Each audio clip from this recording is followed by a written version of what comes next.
Mr. Brian Scalabrine.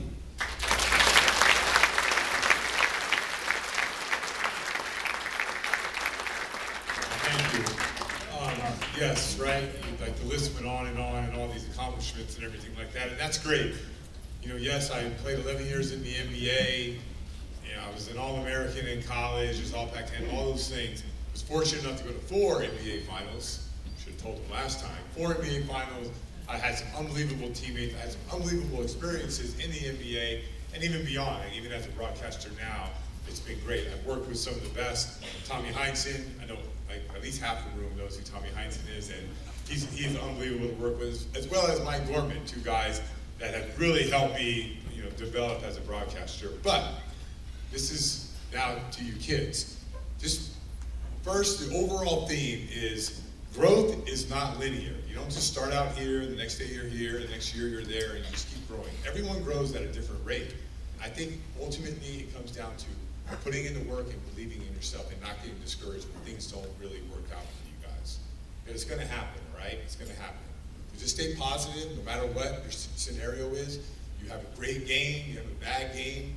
It's all about the next day. It's all about the work. Most of this is based off being around Hall of Fame people. Jason Kidd is a Hall of Fame player. Kevin Garnett, Paul Pierce, Ray Allen. These guys are Hall of Famers. I don't know if Rondo will make the Hall of Fame, but he was fun to be around as a player. But these guys, you see the work that they put in. First of all, Kevin Garnett was meticulous in his preparation for the games and his working out in the weight room, as well as his preparation on the court, getting ready, shooting, getting ready for the game. Ray Allen on a game day runs 4 miles a day, 4 miles on a treadmill in the morning, and then goes back and runs. He's 3 hours before everyone's out there shooting to get ready for a game. He's out there doing his workout. Paul Pierce plays 40 minutes, scores 40 points, and the next day, 9 a.m., he's in the gym ready to play one-on-one with whoever is there. Like, these guys are at the top of their game. They have 82 games that they have to play. Sometimes 5 games in 7 nights. Sometimes 4 games in 5 nights in 4 different cities. And these guys are the next day ready to work. They have this internal drive to be great. It's incredible to watch. You have to be ready when that opportunity comes. Because I will guarantee you guys this, no matter what, in your life, I guarantee you, opportunity is going to come to you. I guarantee it. Like, doors are going to open for you. I guarantee that's going to happen. Especially some of you guys. Obviously, if you're here, you're elite at what you do. You're already the best of the best. So opportunities are going to come your way. You've got to be ready to take advantage of those. And you take advantage of those by, like, right now. Taking advantage of this speech. Taking advantage of listening to one of your coaches. Like, incremental growth along the way. That's how you guys can get to where you go. When your opportunity comes and that door is open, you walk right through it. But guess what? You think you made it, you haven't. There's another opportunity that's ahead of you. That door is going to open. You got to walk right through it. And then a door is going to open and you don't walk through it. It's going to close in your face. And then you got to be ready for the next opportunity. Unwavering work. Unwavering. Always ready to take the next step if it comes. If it doesn't work out for you, don't get discouraged. I was cut as a 9th grader, right? I ended up making it to the NBA. So 1, you could say, like, man, that guy really worked hard. Or 2, you could say, like, how stupid is that coach for cutting me in the 9th grade? It's one of the 2, right? I mean, how could he possibly cut me in the 9th grade and I end up being an NBA player? I mean, I go to him and say, like, man, you're not a very good evaluator of talent. Nothing wavers. The work you put in, that will separate you. That will get you ready for when that door opens. Maybe that door is today. Maybe this opportunity is going to open up, you know, countless other doors for you. But I guarantee they just keep coming in your life. And the harder you work, the more you're ready for it, the more doors are going to open for you. Parents or kids, feel free, guys. You know, like, whatever you guys want to know, ask, you know, about the Celtics, whatever. So any questions out there? Yes, sir. Yeah, so when I was a kid, so like this is, when I was like a really small kid, like in the 80s, so I was like less than 10. It was all Larry Bird, right? It was all Larry. Larry, how's he do it? Whatever. As I got older, and I was living in Seattle, I don't know if you know this guy, his name is Detlef Shrimp. Okay, so Detlef was the guy, because I'm in Seattle and I get to watch all their games, I would just like watch him. We'd use the old recorder, right, with the tape in there, and like watch him move and go out to the park. And you know, come to find out, right, I got an opportunity this summer. I'm not a golfer, so don't ask me any golf questions, but I did happen to play golf with Detlef Shrimp this summer, right, as like a charity thing. And I got a chance to pick his brain, and what I heard about him, 250 hooks, like driving left-hand hooks, 250 right-hand hooks. Like sometimes these things, like you hear about these things and you want to know if they're true. So we're sitting next to each other and I just asked him, like, yeah, so it's 5 miles in the morning for him on the run. He goes in, 250 hooks in each hand. He comes back 500 jumpers, then goes and lifts and then rides his bike like an hour. I mean, that's the commitment he made to be good in the NBA. You start to realize, like, all these guys, like, it all comes down to the same thing. It's the hard work that they put in.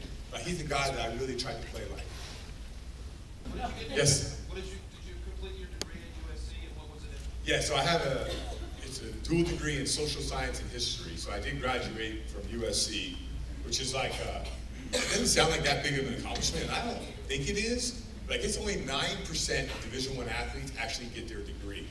9%. It's pretty bad. So it meant a lot to me, and it's the reason why I went to college for 5 years. Played 1 year in junior college, sat out of here, and then played 3 years at USC. It was a big deal for my parents for me to get my degree from there. So, and I don't know if I was good enough. You know, a lot of guys leave and go on and play basketball and they don't finish, but it was a big deal for me. What could Rondo have done differently in his career? So I don't know if you guys know this. Like, he's a basketball savant. No, it's true. Like, he's otherworldly. Like, I study the game and I know the game and I know people's sets and I know he will put me to shame. So I think like he knew too much. He almost needed to be like a little bit not as smart as he really was. So in one sense, he was really good because he could call out people's sets. But when you're really smart like that, I think he tried to cheat a lot of plays and like tried to do it the easy way versus even if you know someone's play, you still have to play hard. He would learn how to conserve his energy. I would say that's really the only thing. I know like the whole Rick Carlisle thing and all the things that happened in his career after he left Boston, but I think ultimately knowing so much, it kind of hurt him a little bit. That's a good politically correct way of saying that. How tall are you? 6'9". Really, I'm 6'8.5" without shoes. Okay, if you could put together your starting 5 dream team for the Celtics, who would they be? Current players? Current, no, past, present. Oh, all time. All time. Oh, my all-time great, my all-time team. All time. Magic, Jordan, Bird at the 3, LeBron at the 4, and you can pick it. Russell, Will, or Shaq at the 5. I would probably take Russell just because he won all the time. I think he fit in with that team. That would be my all-time team. I think LeBron is, to me, is like the greatest power forward to ever play who hardly ever plays power forward. So I don't know if my team would ever lose. With Magic, Jordan, Bird, LeBron, and I think Bill Russell. Oh, that's a good question. My favorite player on the Celtic team. So Garnett is like this is like a better teammate question, right? Garnett is the ultimate teammate of teammates. He cares about 1 to 15. He cares about top coaches all the way down to interns. Like everybody in the organization he treats as his family.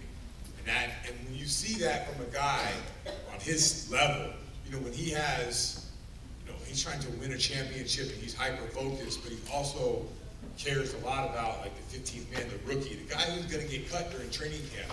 He takes an interest in his life. I thought that was very unique to be around. But with that being said, like I was an okay basketball player. Jason Kidd made me better than I was. And so therefore I made more money because of him. So I kind of owe him that, right? At the end of the day, you know.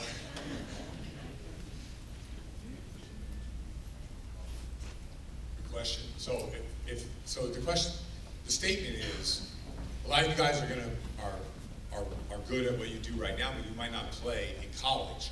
So what does that mean for you when you finally go on to college? And how hard was it when you leave the game, right? That's sort of your.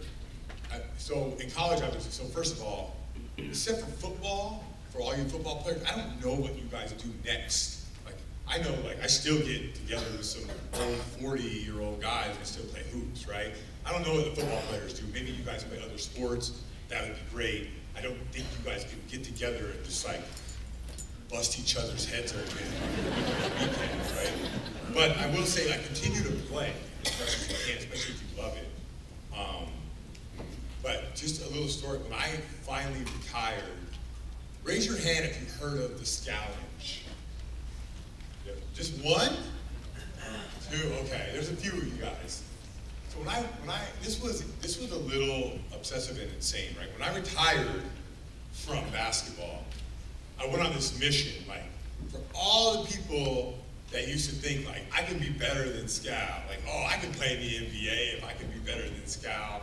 I was just, like, going to YMCA leagues, scoring 50 points. Like I was just on a mission to prove to everybody in every men's league out there by each game that you have no idea how good an NBA player is. Then I opened it up to the city of Boston. Everyone's sending your videos.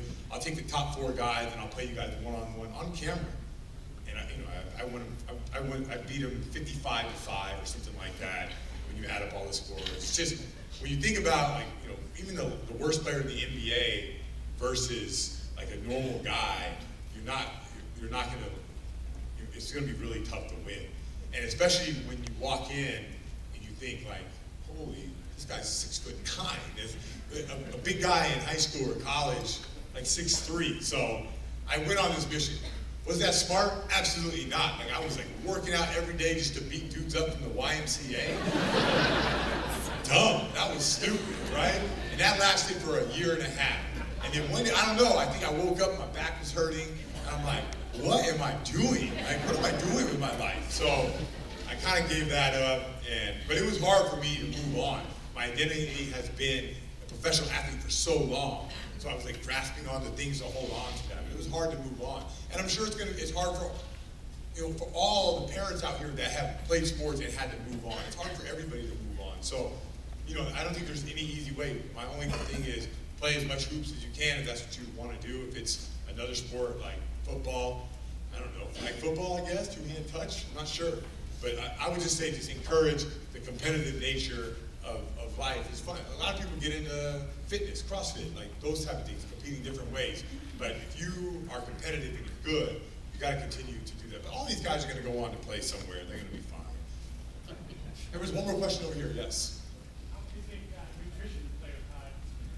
What type of food did you eat? And you mentioned soda. Yeah. There's soda on every table there. Yeah. Yeah. So for me, and I've like even gone. Like, I've gone way further now. Like, for instance, at my house, I grow like most of my own food, right? Like, I've taken it from not just eating healthy, but also like, you know, where your food comes from and all that stuff. But, you know, simple things like water in the morning, you know, hydrating yourself, that's really important. Like, all my kids, all of them, when I wake up and they come down, and I'm in the room, and they come down to say, "Good morning, Dad," I say, like, no. Drink your water first. They got to drink their 1 glass of water, and then I make them, like, you know, make sure you pack a healthy lunch and a healthy snack for school. And they do all that stuff. And then when they're done with all that, then I go and give them a hug and say, "How was your night? How was your sleep? You sleep well?" and all that stuff. So it's just like my priorities, right? That's how I am. It's like I wake up and where's my wife? And I go right over to my little water thing I have, and I fill up. I drink like 3 glasses of water to start my day out. I pour some apple cider vinegar in it, squeeze a lemon in it. Like, I'm all into all that, right? So that's where I'm at. But there is always, and I look at other people and say, man, these people are even healthier than I am. There's always more levels to go to, but it 100% affects what you do. Like, I've been brewing my own kombucha now for 2 years. The Celtics just started doing their own kombucha this year. Like, they don't brew their own, they just source it in. But like, I'm talking, there's so many levels to continue to go to. I'm constantly reading, I'm listening to podcasts, I'm learning. And I do it for me, right? I want to stay healthy, whatever, but I also do it for my kids. It's important, right? Like, got the flu out there, and then people are getting the flu, like, how do you avoid that? So, no, I'm all into, you know, nutrition and where it comes from, and ways to improve yourself. And I 100% agree that there's a huge advantage just by eating healthy. You'll have a huge advantage over the people you play against. All right, that's it. Thank you so much.